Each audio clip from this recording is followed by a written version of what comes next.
The Supreme Court heard arguments today in a major environmental case over a rule that requires states to stop their air pollution from drifting over to neighboring states.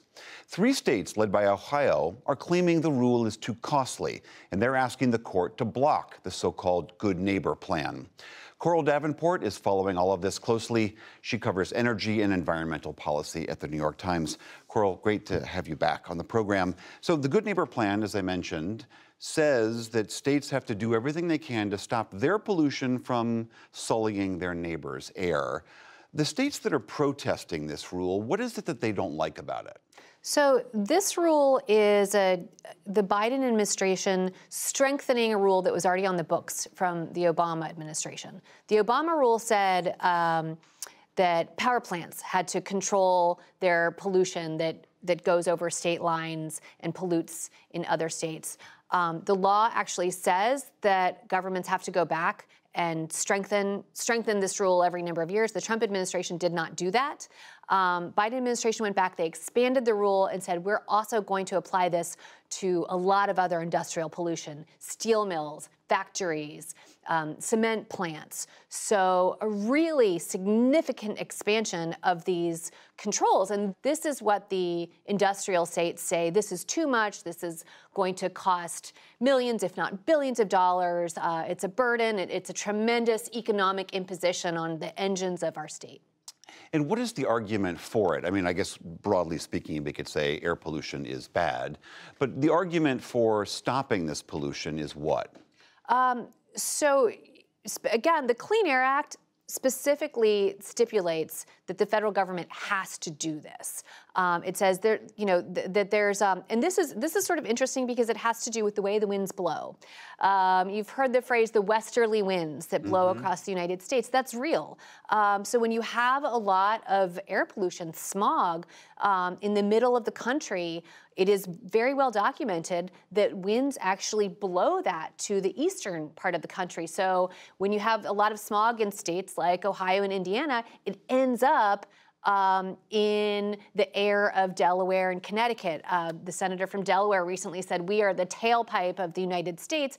And there's a lot of evidence that that's true. So the law created this specific regulation, essentially saying, you states in the middle of the country where this is coming from, you have to clean up to protect your neighbors. Well, that's part of it. And the other part is that there's a lot of evidence that this smog is really devastating for human health. The EPA finds that this rule would indeed be very costly. It would cost the industry about $900 million a year to comply. That's huge. It also finds that it would save the economy in terms of work days, sick days, increased asthma, respiratory diseases. It would save the economy about $13 billion a year in costs that are measured in public health impacts. And that seems like a pretty clear cost-benefit analysis. It is a magnitude of difference.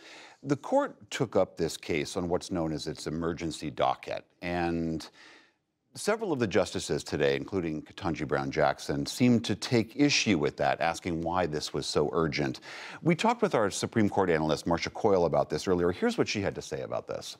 Justice Jackson said she couldn't see the emergency. In fact, she wondered if this was not just a case of the states and industry wanting not to obey the law as the lawsuit proceeded through the D.C. Circuit.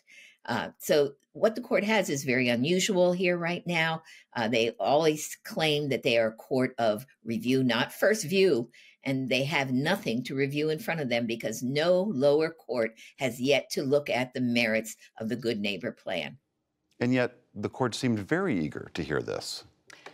And it's very surprising. One reason is the entities that are specifically the plaintiffs in this case are the newly covered entities. So the power plants had already been covered. This regulation expands the rules and the controls to steel, cement, power plants, factories. Those rules don't kick in until 2026.